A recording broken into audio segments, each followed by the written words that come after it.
Hi, Sagafi, Liberty Home Mortgage. And what are we talking about today? We are talking about the difference between the credit score and the credit history. A lot of people out there, financial fitness is becoming a big deal. There's a lot of applications you can get where you download it on your phone. It ties into your bank account, your credit cards and things like that, your utility bills, and it shows you your spending. That's just called budgeting, okay? So instead of writing down a budget like I used to do years and years and years and years ago, because I'm old and whatever, okay? Now today, the youth of today, of course, you have applications for that stuff. So it pulls all your bills into one application on your phone. God knows your phone is glued to your hand 24/7, and you're looking at it every single day, 25 times a day. It taps into some credit monitoring stuff. This is called being financially fit. So many people get so fixated on the credit score, they forget, or simply they don't know. And the reason they don't know is my industry does a horrible job of educating the public, but that's why we do these videos. So that's why you have to like, comment, share on my videos, and you have to subscribe to my page because there's a lot of videos like this one dealing with becoming financially fit and getting ready to qualify to buy a home. Ultimately, when it comes to the credit score and the credit history, everyone gets so fixated on the score. Hash, I have a 602, hash, I have a 635, hash, I have a 678, hash, I have an 809, hash, I have a 422. The lowest credit score I've ever seen was 413. 413, 413. It's the lowest score I've ever seen. That was February of 2002. It's the lowest score I've ever seen, okay? People get so fixated on the score, they forget, don't know, or don't realize there's a whole nother side to lending that looks over your credit history. The score is the physical number that is generated via a formula or algorithm from taking data, pulling that data through a formula, and then it spits out a number, okay? So imagine it's like those videos you watch with like Lucille Ball when she's at the cookie factory or whatever it is, and it's pumping out the cookies and it shows the little thing pouring the dough onto the conveyor belt, and then the conveyor belt goes across and it comes out to be a cookie or a muffin. And naturally, in that video, actually, she was stuffing them all in her mouth and her shirt and her clothes and everything else, okay? Very famous television scene. But ultimately, the credit score is generated very similarly. There's data that is housed at these places called the credit bureaus. Equifax, Experian, and TransUnion. They house data, okay? So they've got all this data on how well you pay your bills and stuff like that. Well, there's this formula that is used to generate the score. Here's the problem.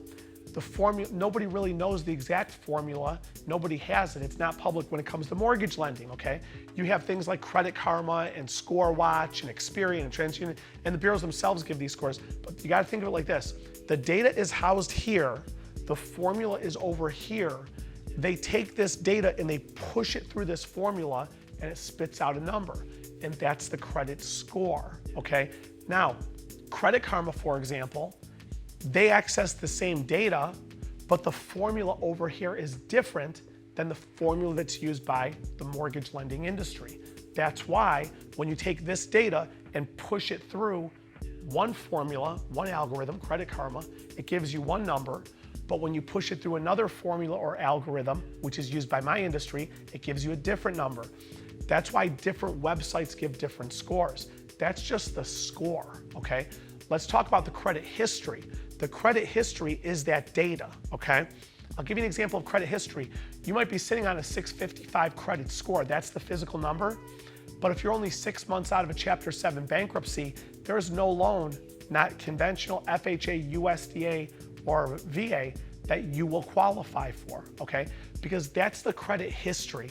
The credit history is, do you have bankruptcies, foreclosures, collections, judgments, late payments, disputed accounts? This is all the stuff that we look at above and beyond the score. People get so fixated on the score, you look at your Credit Karma app and say, this is the score I need. When it comes to being financially fit, I always tell people this, I don't really care about the score. I do, of course I do. But if you're looking to buy in 1 or 2 or 10 years from now, it's not so much the score I'm worried about, it's what's on your credit. What is there that's making the score that number? It's much like dieting, okay? If you tell me you're not in shape and you want to train for the Olympics and you want to get ready to wrestle, run track and field, or do God knows what, okay? I'm not so worried about where's your conditioning today. I'm more worried about what are you putting into your body? What are you eating? Are you sleeping? What time do you wake up? What time do you go to bed? What are you thinking? That's the credit history. The credit history is what makes up the score. Don't get so fixated on the score. The topic, of course, today was what's the difference between the credit score and the credit history. The score is the physical number that's generated based on an algorithm which analyzes all of the data, which is the history, okay? The credit history is all of the accounts you have. How many do you have? Bankruptcies, foreclosures, collections, judgments. You might have the score, but not have the history. You might have the history, but not have the score. They're two independent things that are analyzed by the mortgage lending industry to give a loan. Naturally, if you're looking to buy a home or refinance a home, I lend in 45 states. You want a loan, you call me. I'm the one that takes you cradle to grave, start to finish. 216-780-1103. That's my cell phone. You call me. I'll help explain more of the differences. Keep following these videos. Subscribe, like, and share them. And we'll talk to you at the next video. Thanks so much.